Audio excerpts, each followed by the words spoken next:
Admit all.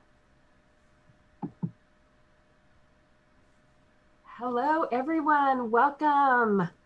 My name is Wendy Day Brown, and welcome to Wellness Wednesdays, Anteaters style. So we're going to wait a few minutes while we have people enter in. We had quite a few people reserved for today, so we'll wait a few minutes till people get in. Thank you. Okay, so I'm gonna, here we go. Thank you again, everyone, for being here for our Anteater Wellness Wednesday presented by UCI Alumni Chapters. And tonight we have the opportunity for the Anteaters in the Arts chapter to be with us today and have a great presentation for you. Want to do a little housekeeping items. One is that this this presentation is being recorded. So giving you a heads up on that. And what's great about that is we'll make that available later on for you to see that on our YouTube channel. And we're also making it available on the Anteater in the Arts Facebook page. So you'll be able to review it back then. And we also request that you stay muted, especially when you're going to have an opportunity to jump into a breakout room and try some of your skills of what Professor Veenstra teaches us. So when you get back into this main room again, we want to make sure that you're muted. So all that to say, let's get this thing going. And I would like to first start off and introduce the president of the Anteaters in the Arts Alumni Chapter. He is also a UCI trustee. That's the highest board that you can, advisory board you can be involved with here at the university. And he's also a filmmaker. His name is Ivan Williams, and he's gonna help introduce the rest of the time. So thank you, Ivan. Thank you, Wendy, and welcome to another fantastic Wellness Wednesday that my organization, the Anteaters in the Arts, has decided to go in collaboration with this event to hopefully bring you some brightness and lightness to your day, because I think tonight's conversation and lecture by one of our esteemed professors at the Claire Trevor School of the Arts is really going to enlighten you of how you can maybe operate your day in a little bit brighter mode. It gives me a great pleasure to have the Anteaters in the Arts utilize this technology in our days of what we call staying at home, staying safely. And really, this format allows us to reach Anteaters across the globe. So we're not restricted to just the physical locations in Orange County or Los Angeles, but we can reach and touch Anteaters across the globe. So again, I thank the UC Irvine Alumni Association for allowing us to partner on tonight's event. And again, this is just another series of events we put on recently. We plan more in the future. So without further ado, and I encourage anyone who's interested to reach out to our Anteaters alumni members, and we have a website, a Facebook site that you can connect to us. But without further ado, I'd like to introduce my Anteaters in the Arts board member who's in charge of the events and who's going to be our esteemed facilitator tonight, Mr. Clint Foley. So Clint, take it away. Hello, everyone. Welcome to Wellness Wednesday, where the improv games are made up and whatever pants you are wearing don't matter because this is a Zoom video. I am Clint Foley. I am the events programmer for the Anteaters in the Arts, and I really appreciate that introduction by our chapter president and our liaison to the Alumni Association. Let me just make one more introduction on behalf of our leader for our event today, Mr. Joel Veenstra. Let me just pull up what I have prepared for our esteemed comedian today. Joel Veenstra is a multi-hyphenate. He's a stage manager. He's a production manager, a producer, and an improviser. He serves as the Claire Trevor School of the Arts Drama Department's Associate Chair of Production. And if you can figure out a shorter acronym for that, please, we need it. He has acted as a production manager for Counterbalance Theater and for special CTSA, Claire Trevor School of the Arts events. But outside of his campus involvement, he has collaborated with industry titans such as the Pasadena Playhouse, Cirque du Soleil, the Walt Disney Concert Hall, California Science Center, various legacy award presentations, you know, honoring people like Tom Hanks, Rita Moreno, Laverne Cox, and closest to home, he conceived and has produced UCI's 𝗪𝗲𝗪𝗀𝗀𝗪𝗀 Festival since 2013. In addition, oh yes, I see the jazz hands, 𝗪𝗲𝗪𝗀𝗪𝗀, woohoo! Thank you. In addition, Professor Veenstra teaches improvisation for performance, and he mentors UCI's two improv teams. Live nude people, asterisk, with clothes on, and asterisk, and Improv Revolution. But most importantly, in 2013, Professor Veenstra taught his first official performance for improv for performance class, in which I was a perfectly average and unassuming student. I am the reason why they curbed the grades. Everyone, please welcome Professor Joel Veenstra. Oh, thanks, Clint. That was a great introduction. Thank you, everyone. It's so great to see you all. I'm so happy to be here. Thank you so much, Ivan and Wendy and everyone for having me. Thanks you for being with us for this next hour. I hope it is perfectly okay, like the rest of these Zoom meetings we're all doing together, or maybe a little bit above that. We'll see. But when the folks asked me here to share this session with you, I was absolutely thrilled to do that because I personally am a big fan of wellness. I went through a period of my life when I wasn't so great at wellness, and that wasn't so great. For example, here's a picture of me when I was almost 300 pounds. I was really proud to have my picture with the brilliant award-winning filmmaker James Cameron. I wasn't so proud of my physical state, but I was even less proud that there's a guy behind us photobombing us, giving us that look of death. That was a little awkward, not so much thrilled about that, but I want to be clear. I'm not fat shaming or body shaming. There's all different body types. There's a lot of diversity, and that's beautiful and important with the world. For me, it's about wellness, and I want to be, and holistically, and I was not holistically well at that time. So through a lot of personal work and my own wellness, I'm about 100 pounds later. I feel a lot better about getting up every day and going to work. And it's amazing that in this day and age, there's no SIG alerts that I have to worry about. My commute up the stairs is pretty much a breeze. I can get to my office. Wait, I'm here now. It's amazing. I love it. And although carpooling isn't quite the same, so there's a little bit of a lag in terms of getting where I want to go. The carpool lanes just aren't doing it for me. Still, it's an exciting time for theater. So I'm thrilled about that. As Clint mentioned, I teach improvisation and comedy, and I love teaching and being involved in the drama department, especially when we're sorting out what to do in this very unique time in history.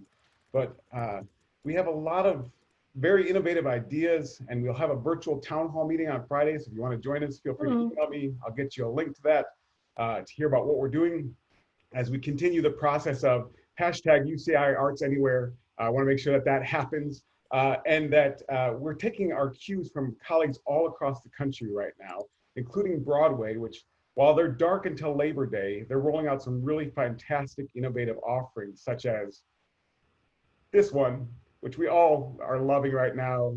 And this certainly is a good thing to think about. And obviously, this is a very popular show that we all are feeling excited about in terms of what it is, especially the number. It can't be found, that hand sanitizer. That's really difficult. But we're not here to talk about current affairs within theater. We're here to talk about comedy. And so, and how comedy makes your life a little bit better. So first, we're gonna ask some questions of ourselves. So like Simon Sinek with his very famous TEDx talk, Start With Why, we're gonna start with why. Why comedy? A lot of people don't really respect comedy. When you think about the Academy Awards, it's amazing that almost none of the films that have won the Best Picture have ever been comedies. I mean, there's been quasi pictures that kind of seem like they're comedies. They call them comedies, but they're not comedies. They're dramas with a few little lighthearted moments, but they are not comedies. Comedies don't win that Best Picture award, and just shows a level of disrespect. And you know, while this is the image of theater, right? We have the comedy mask and the tragedy mask.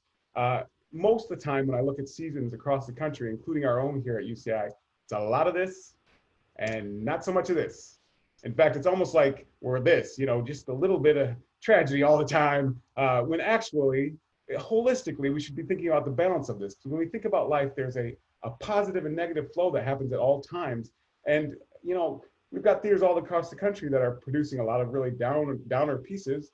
And it makes me depressed just to think about going to the theater. And we wonder why audiences aren't going there as much. And maybe we need to think about a different choice in terms of what we're producing. But, you know, that's because I'd rather spend an evening laughing than crying. But the trick, again, is balance and the diversity of balancing both these things. And for some reason, society and people often look at the negative versus just changing our focus a little bit in terms of the positive that's going on. And several individuals perceive comedy as a nice activity or something that's nice to do. But as for myself, and I have a good friend named 𝗪𝗲𝗪𝗀𝗪𝗀, he's a humor engineer. He's written a number of really great books and did a TED Talk called The Skill of Humor, which has over 7 million views. And we look at the importance of comedy a little bit different. So let's take a look at that, a clip from that talk just a moment. The reality is that humor is a must-have. In today's overworked, underappreciated, stress-filled, sleep-deprived culture, humor is a necessity because humor gets people to listen. It increases long-term memory retention, it improves understanding, aids in learning, and helps communicate messages. It also improves group cohesiveness, reduces status differentials, diffuses conflict, builds trust, and brings people closer together. It does these things and this stuff, and on and on and on. And it's all backed by research, case studies, and real-world examples. And these are some impressive benefits, right? Humor can help you to look better, live longer, and make it rain, right? Because people who use humor are paid more. I love that. I love that because as a Research One institution here at UCI, we're priding ourselves on research. And there is a plethora of research in terms of why comedy is important and the benefits of it. It ties to what the core of what comedy is. And as such, we must kind of move to the next step of beyond why comedy, but what is comedy? There's a lot of different definitions out there in terms of what comedy is, and because comedy in and of itself is subjective in nature, right? So there's a lot of different perspectives on what it is, but considering the different definitions that are out there, I think one of the best is this. Comedy is the art of telling the truth about what it's like to be human. This is from renowned comedy expert Steve Kaplan's book, The Hidden Tools of Comedy. Again, comedy is the art of telling the truth about what it is like to be human. And he's done okay with his teaching. His students have won 43 Emmy Awards, 3 Academy Awards, 3 Golden Globe Awards, an American Comedy Award, 6 Writing Guild of America Awards, and several other honors. So they're doing okay in terms of his conceptualization of comedy. But this doesn't mean that, you know, because it's telling the truth that you have to be factual and literal to what the truth is. For instance, there's an old joke that says, "Oh, I just flew in from New York and my arms are tired." Now, my arms aren't literally flying me in, right? I'm not a bird, I'm not doing that. So I'm not telling the truth in terms of what that is, but I'm going to a deeper level of telling the truth about the challenges of transcontinental travel, right? It's a burden, it's challenging, it's kind of difficult. And so in reframing the truth to point out an observational truth about what it's like to be human, we have this element of comedy. Because telling the truth about comedy is telling the truth about who we are as people, what our experience is, what our point of view is. And in doing so, we share with our audience, whether it's in a crowded theater or on Zoom, or to our dog that looks back at us like, huh? We're sharing something with someone else or another being. And in comedy, we share our experience about what it's like to be human. And in doing this, we build a bridge of connection with another person, which is truly the most profound and transcendent thing we can do as a species. For me, this is the core of comedy, the connection between people. Comedy is about having the experience together, whether individually or sharing with an audience, or having an audience member sharing with the audience as you both laugh about something that's happening or observing or hearing. It's creating laughter, but it also can share, affirm, and challenge perspectives and potentially share understanding. And it's something that we especially need now when we're so physically and sometimes philosophically disconnected from one another. So how do we do this? How do we do comedy well? some people think that there's this element of, well, people are just born naturally funny. And there is some people that are naturally funny. But if you give me the person that's born naturally funny and the person that works really hard at it, and the person that is naturally funny doesn't do any work, and the person that works hard works their entire life at it, they will be a better comedian. They will have better humor because they're working at a skill, the skill of comedy. And so through different tools, we can build that skill. Here's some tips in terms of how to do this. And anyone can do this. You don't have to be a genius, because the genius of comedy comes through connection, and connection with the space around you, connection with the people around you, connection with the world. So I'm going to give you a few thoughts in terms of how to do this. Thought number one, step one, if you will, be a good audience. Be a good audience, not only as if you're watching comedy, but also of life. Observe the world, be open to the world. Sometimes it's amazing.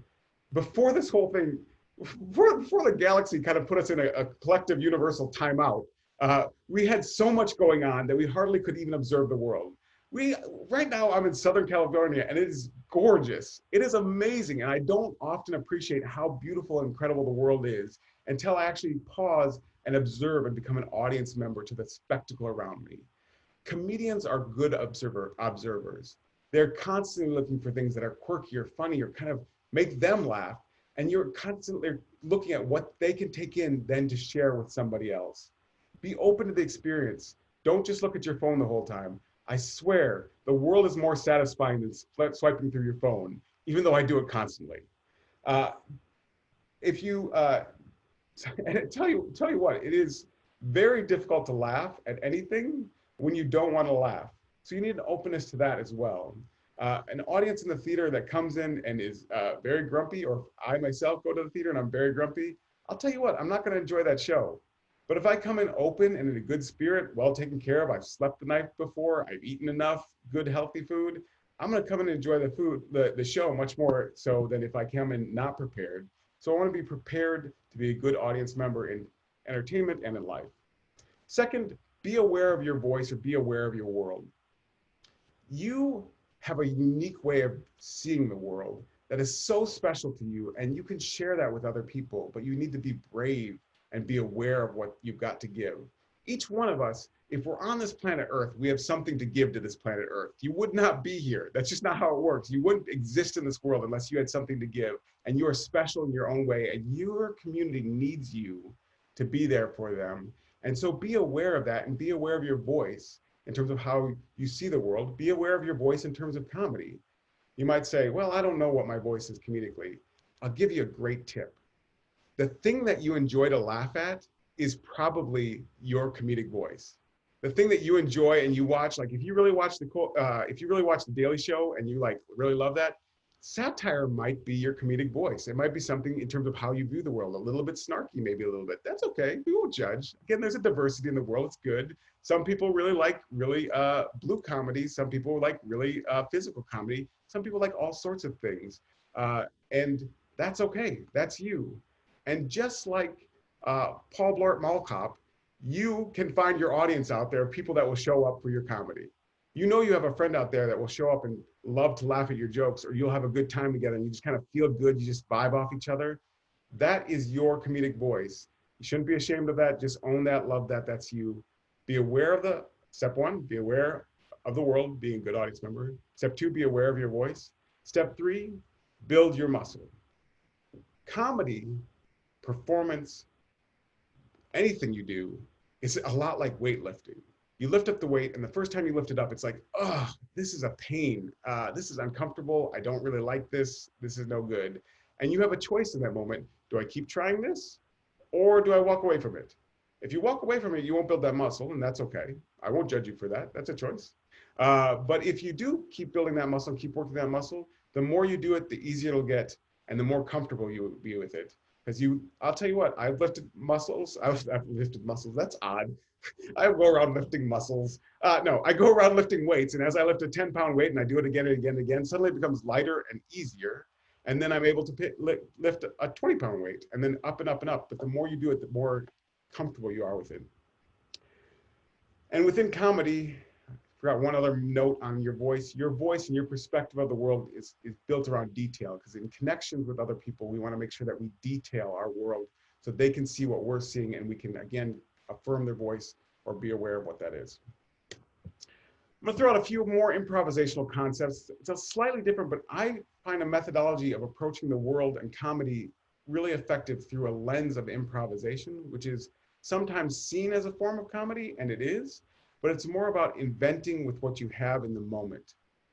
So it doesn't have to be about comedy. And this is a tool that has been utilized by Viola Spolin and a number of other theater makers in terms of how to make really active and inventive theater, but it's also been utilized by a group called the Applied Improvisation that has over 7,000 very active participants that use improvisation and apply it to other fields like healthcare and psychology and medicine and business, in terms of how to just engage and work with each other better. And these are the three core concepts that I've seen as highlighting what improvisation is all about, and helps us in the process of improvisation. And if you're nervous about talking about improvisation or thinking about us having an improvisational experience together in just a few moments, I would encourage you to note that you are improvising every day of your life. I'm improvising now. I'm not looking at my script, so I'm just making this stuff up. And you are too. Whenever you talk to somebody, you have no script. You're just going with the flow, and you are improvising. And so you can improvise, and you've been improvising since the day you were born, trying to figure out how to make it. And so don't worry about it. These three concepts, though, may help you build that skill a little bit better and create comedy a little bit better. The first one of those is presence. I invite you, as we experience this together and as you go within the world, be present. It's kind of like being a good audience of life, being aware of what's going on around you, be open, be listening, be available to what's happening, and not trying to dictate what's happening, but just being open to the discovery of what's happening in the moment. The second one is acceptance. So again, rather than dictating or trying to push your own agenda, accepting what is. And sometimes this means accepting that you have to do something you don't want to do. Sometimes it means accepting that an audience doesn't find your particular brand of comedy funny, and you have to find a new audience. That's okay. There is an audience out there for you. You just need to find them. That's the task of life. It's finding your people, find the people that you connect with and that you are encouraged by.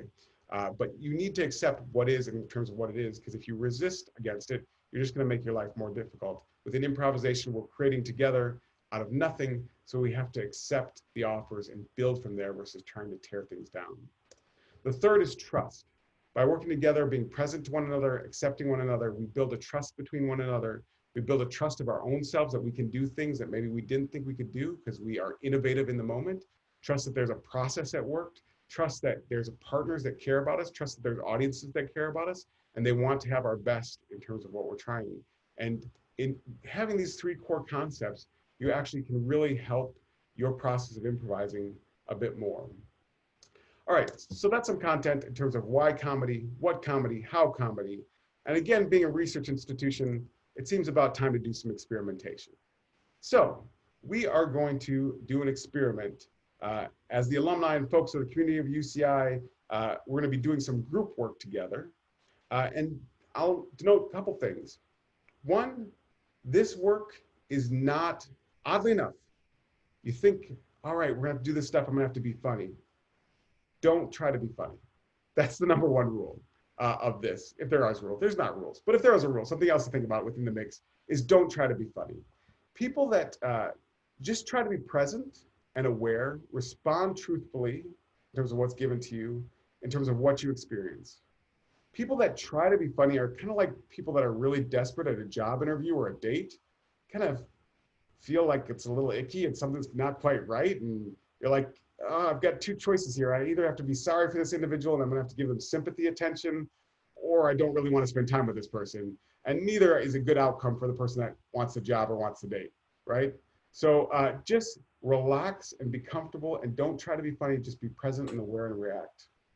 For this group experimentation, we are going to break out into various groups. We're going to try some things here. In these groups, you're not going to be on the recorded video, so don't worry, no one's going to see what you're doing. So we're going to break out and you're not going to be, unless you stay in the main room. If you stay in the main room, we'll see you. If you get in the breakout group, you're safe. No one will see you. But I will maybe go around to different groups and check in with you. The groups will be roughly 3 or 4 people, so you'll be hopefully safe. And if you have any sort of concerns, you can alert the host. There should be a button on your thing that says alert host, and we can come and rescue you. You'll be fine. These are all great people. Only great people showed up to this session, I'm sure. You will be in this group. For this first exercise, we're going to try something. And again, you're not going to be on video. If you want, you can try this later with your friends. If you're watching on the Facebook live stream, you can try it with your roommates, or you can call your mom after this. We could do a Zoom session with her. That'd be great. I guarantee you she loves you and thinks you're awesome. Or your dad or somebody in your life thinks you're awesome, all right? Just know that. 𝗪𝗲𝗪𝗀𝗪𝗀𝗪. Oh, got some people talking here. That's all right. Hang on just folks a moment, and then we'll give you some time to talk with one another. All right, so this first experience, again with roughly 3 or 4 people, is called Justify the Offer. So I'm going to invite us to, within this exercise, within your group, we'll figure out, introduce yourselves, say hello, so you kind of have a little bit point of connection, and figure out amongst yourselves who's the youngest in your group. Not for judgment, just organizational wise. Who's the youngest? Because they all go first. Because the youngest are often brave. I'm the youngest. I'll be brave. And what's going to happen is the youngest is going to, within our little virtual mini theaters, right? We have a little proscenium here. We are going to strike a pose. I see. Ivan, would you be willing to volunteer to help me on this exercise? Absolutely, Joel. Awesome. Thank you so much. So, Clint, will you also help me on this?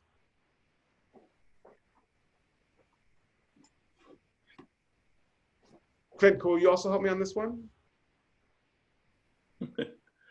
Clint, maybe propose. Yes, I can. I'll help. All right, thanks, Wendy. Awesome. Yes, Sarah, I am back from the land of awful internet. I can try to help. You're all good. All right, so I've got Wendy, Clint, and Ivan. All right, here's what we're going to do. Wendy, Yes. will you do me a favor in your virtual little screen? Will you make some sort of physical position that you can hold for a few minutes? So you can move around until you find what you want to do, and then you can just freeze in that position.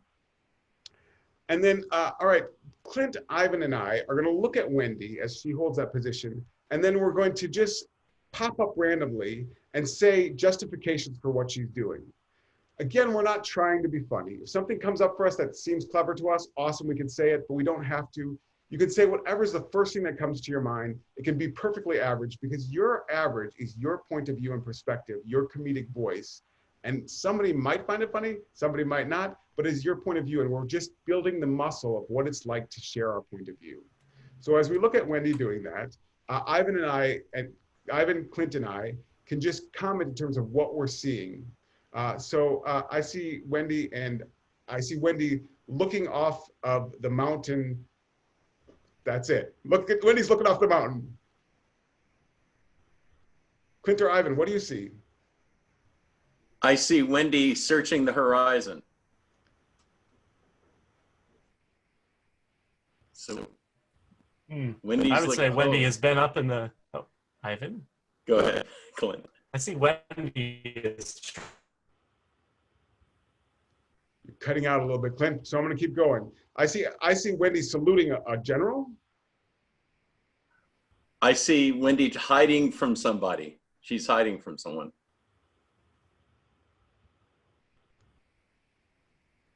I see Wendy karate chopping her own head.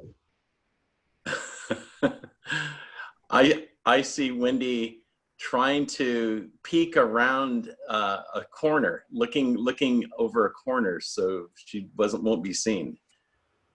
I see Wendy playing a one-person solo, How Low Can You Go? All right, so you get the idea. Thank you, Ivan. Thank you, Clint. You get the idea in terms. Excellent. Thank you, Wendy. Let's give a round of applause. Thank you, Wendy. Excellent. All right, so we are going to send you into breakout rooms. There's a few people that are sharing their video. I'd invite everyone to do that when we're in the breakout rooms, because again, no one will see you except for your 3 or 4 partners.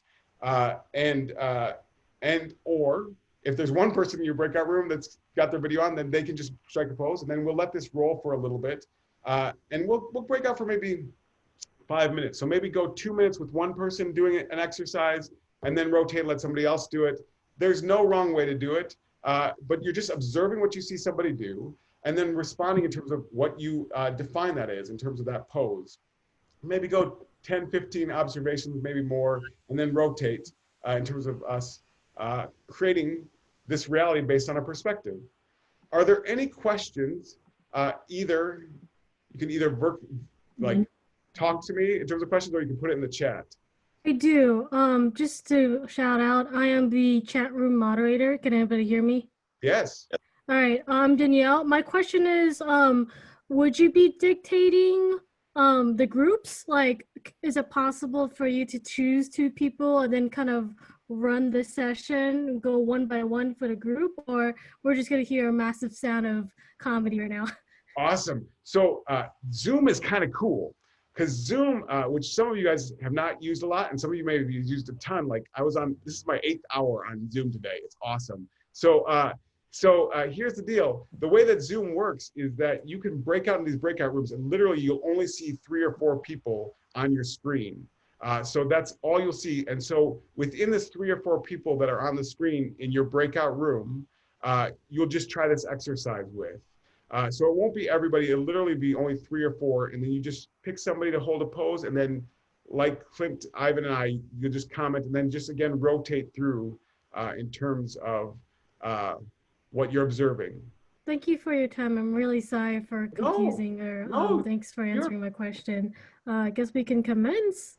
All right, so let's go to the breakout groups. Again, if you need anything, you can ask moderator, please, for help. There's a button. Yeah. We're gonna send you to breakout rooms, and we'll come around and check in on folks.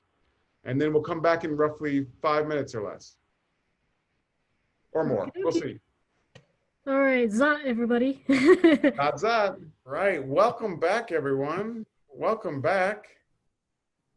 Oh, they're filling back in. Hello, everyone. All right. Woohoo, welcome back, welcome back. Says that breakout rooms will close in 25 seconds. All right, well, they will all be back here in 25 seconds. For folks who are here already, how was that for you? What did you notice? What did you experience? You have to unmute yourself if you want to talk. We were only in a room with me and one other person, so I got to know Nina super well. So that was great. You made a connection. Excellent. Challenging but fun. Challenging but fun. Wonderful. Great. What else did you notice? What else did other people experience? Welcome back from the group. For me, I was with 3 other people, Elsa, Sharon, and myself. And Sharon made a comment that it's been a long day. She can't think, but when she started looking at a pose, her mind started having creative ideas. And so I thought that was a good way to awaken your body, open up your mind, and just kind of, for a moment, break out from the quarantine metaphysically. Yeah, awesome. Great. What else did folks notice? I know everybody has a different perspective. Yeah, we're all looking at the same thing, but we have different perspective in terms of how to interpret it. It's amazing. I saw Lisa with her hand up. I noticed that almost everything out of my mouth was like a COVID-19 reference. Because you're an audience member of the world, and what is happening right now is COVID-19, right? It's amazing because we're all on the same page of this unbelievable experience. And we can either raise our hands and curse, or we can lift our smiles and laugh. Because it's crazy, right? This is crazy. Like, who would have ever thought this would ever happen in our lives, that we all go on a collective timeout? And yet this is what we're doing. Now there's some downsides to it. And we want to honor that and be aware of that and help where we can. But sometimes the help is just turning the frown upside down, right? Sometimes it's just bringing a little joy in terms of our lives or the people that we're with. Jamie, you had your hand up as well.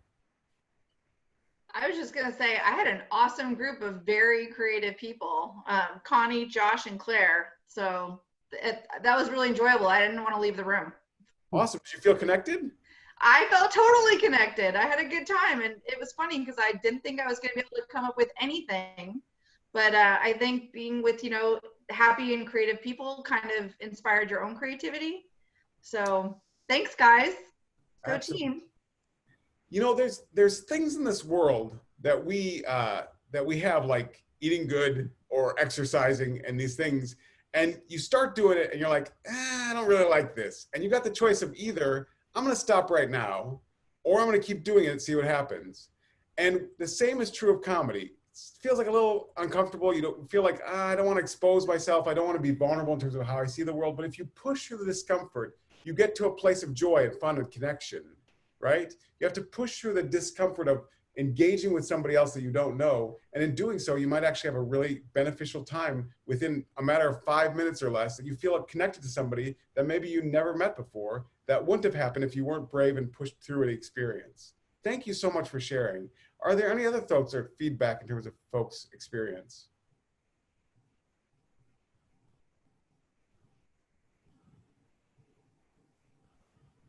I'm not seeing any. All right. Yeah. Oh, someone's right there. 𝗪𝗲𝗘𝗥. Sorry. Yeah. Go ahead. I think I thought it was kind of funny that we were doing a class about comedy and improv, and a couple of the students in our breakout group had some like camera issues, but like we improvised, and it was we went off and every single other turn was in the chat, and the people that had a camera were like doing it normally, and then we kind of just read the chat off, and we were just kind of going like that. So I think it was really funny that we had to improvise in an improv session. Yeah, that's fantastic. That's part of the process of accepting, right? Sometimes things get in our way, and rather than accept them and try to move forward, we just shut down. Sometimes we shut down ourselves, and rather than accepting kind of what our situation is, we just kind of step back or think, I'm not that creative. And so we're not accepting that the truth is that we all are creative, right? All of the innovation that happens in the world, all the innovation in terms of what you decided to wear today was an improvisational thing, right? That you're brave enough to get dressed versus wear your PJs, at least what's visible of not PJs. So you're doing that, you're making that choice. We have a lot of other experiments that we could do, but I want to be mindful of time. And so I don't want to do that. I do a lot of work around UCI. I encourage you to come and participate in the things that we have around campus, but I'm appreciative that you took the time to explore this concept and were brave enough to play a little bit and experiment with somebody else. How many people, if you, just by a symbol, you had a good time, thumbs up, you had an okay time, thumbs down, or sideways, you had a terrible time, thumbs down. So let me just see if you had thumbs up, thumbs medium, thumbs down. Wow, it seems like we had, You can also use the reaction. yeah, you can also use reaction. Excellent. I see a lot of thumbs up. That's spectacular. Excellent.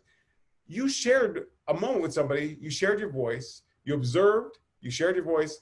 And it felt a little uncomfortable at first. But the more you do this type of work, the easier it is, the more comfortable you can get at it. I'm going to shift now to see the exciting world of questions. You can ask me anything. Are there any questions about this work or this world or life in general? Actually, sorry, I don't know if someone else was talking. No? Am I okay? When you were talking about comedy, I couldn't help but think about there was a TED Talk I had watched about, and it's a comedian who's a shock comedian, and I was just wondering, because he said a lot of the same things you did about how comedy brings people together, or, you know, they might be exaggerations and stuff like that. But it's kind of a sticky subject, but I was wondering if you could kind of touch on if you've had any experiences with that kind of comedy, or shock comedy. Yeah, or like darker comedy, stuff like that. Right, so there's dark comedy is a reaction against the absurdity of life, right? So like things about death or kind of these dark topics, it's kind of turning it on its end and having some power over something that's very disturbing. We had one year where a comedian, because we have this Dudeck Comedy Festival every year except for this one, and one year our comedian friends that we had to come over said, hey, we got a special treat for you guys. We got this comedian that you're gonna love. He's very famous on YouTube. He's a guy, some of you maybe heard of him. He's a guy named 𝗪𝗲𝗃. And this is a guy on YouTube that takes things, including small cacti, and eats them. Just eats them without like prickers on it, everything. You know, I watched this and I was like, that is the most disturbing thing I ever saw. This guy take a little cactus and just bite it like it was a apple. And yet the people that were in the audience like loved it. And there was like, literally like we packed the house out of all these younger folks that like love this guy on YouTube. And there's an audience for that shock humor. There's an audience for dark humor. There's an audience for black comedy. It's not necessarily my bag unless I'm feeling kind of down. But if I'm feeling up, that's not my bag. But it's not to say that I'm going to judge that, because again, there's a spectrum of the world and all types of people in the world. And I'm not going to judge, because I think there's a beauty in the diversity that exists within the world. And so I appreciate that, and I celebrate it, and I try not to judge it unless we're hurting people. I don't like hurting people. So I'll fight against that with every ounce of my being. And if you're choosing yourself to be hurt, I mean, I've run a marathon. That was a lot of pain, but it was for the greater good, I think. So you make choices in life, yada, yada, yada. Any other questions? There's probably have time for one more question if anyone has a pressing issue that they would love to ask for the class. Joel, thanks for doing this. How do you suggest you exercise the muscle for writing comedy? Excellent. I would say number one, and this is what James Cameron told me when I asked him about being a filmmaker. And he was kind of a little sassy, and he said, look, you want to be a filmmaker? Be a filmmaker. Like, no one's stopping you. Like, go get your video camera, start making something. The same is true of writing. The first thing to do is just go do it. Start writing things and have your friends take a look at it, comment on it, get some feedback. The other thing is I would highly recommend is right now, we are in a boom time to get growth in terms of your own personal development. I have a number of friends in the comedy scene all across the nation and all across the world. The amount of online things, opportunities, workshops, webinars that are happening right now is amazing. And all of them that I talk to say, improv's tough online. Writing workshops works great. It's the same as if you're in the room. So I would take advantage of some of the writing workshops that are happening at some of the major comedy theaters, or again, if you don't have funds, search it out for free stuff. If you don't have time, just do it yourself. Just activate and start engaging in the task. I will do one more little pitch in terms of our time here. If you want to explore and experience more comedy or see what it's like in terms of our new virtual world, next Tuesday at 5 o'clock, I have an improv class that I'm teaching here at UCI, and we're having a performance, a live improvisational performance called Improv Royale. It's going to be on Zoom. The link is there, and we could, you can email me if you'd like in terms of seeing this, but this is going to be a really exciting experience to see and experience comedy made by up-and-coming UCI talents, and it's going to be spectacular. So I hope that you'll consider coming out and checking it out. It's going to be some good stuff. I'm laughing, and I'm hard to make actually audibly laugh. So come check that out. In addition, there's my email address at the bottom of the page there, j.veenstra@uci.edu. If I can be helpful for you, email me. I'm always trying to be as helpful as possible. I do get a lot of emails, so sometimes it takes me a while, but I occasionally, every year or so, do get to inbox 0. So I eventually get back to every email, but it sometimes takes me a long time. So if I can be helpful, let me know. I'm so grateful for this opportunity. I find that comedy makes life better and lighter. It connects us, which again, I think is what life is all about. And that's not just because I'm married to a psychologist, but it is important for us to see the world, to see one another, to hear one another, to find and value our own voices, and then to share that voice, because each one of us matter and are important, and especially in today's world. Isn't that the truth? And I have to agree with everything, because for the 0.5% of this experience that I was able to attend, I have never felt better. Oh, thanks. Once again, I would like to thank Professor Joel Veenstra, as well as the entire class of Drama 135 with their upcoming show. I want to extend a thanks to everyone in this amazing Zoom meeting, and what a fantastic group we were able to put together so that you made yourselves have a good time. I want to thank the rest of the Anteaters in the Arts, as well as the Alumni Association for helping us assist with this event.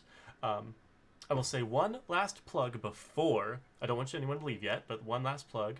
We have an upcoming event that should also make you feel as well about yourself as you do today. That is going to be on June 6th. We have the chair of the UCI Drama Department, Professor Don Hill, teaching the business of show business, a follow-up to one of the most accoladed, that's not a word until I made it up just now, the most accoladed classes that many students have ever experienced, myself very much included. So that's coming up June 6th at 11 a.m. Pacific Standard Time.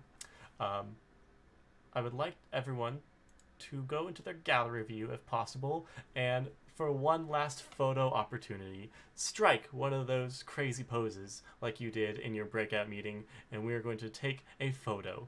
And by a photo, I mean a digital image. And by a digital image, I mean a screen capture for someone. So go ahead, strike your poses, and all right. This will be how we remember this moment. Thank you, everyone. In 3, 2, and 1. Zot. Oh, that was very smart of whoever included the zots in theirs. I wish I had thought of that. Perfect. Awesome. Yay. Yeah, go like this, guys. Clapping. I couldn't tell if we were posing or doing pros. Thank you again, everyone, and check back next week again for our Wellness Wednesday that we will be conducting, and it'll be a little bit different pace. It'll be mental health and cultural biases, so I think that will be something you'll all want to join. Once again, Wednesdays at 7 p.m. We have a great lineup for you all through the end of June, and we'll see how we go through July. Thank you so much. Enjoy this beautiful weather. Stay well, be well. Thank you. Zot on. Thank you.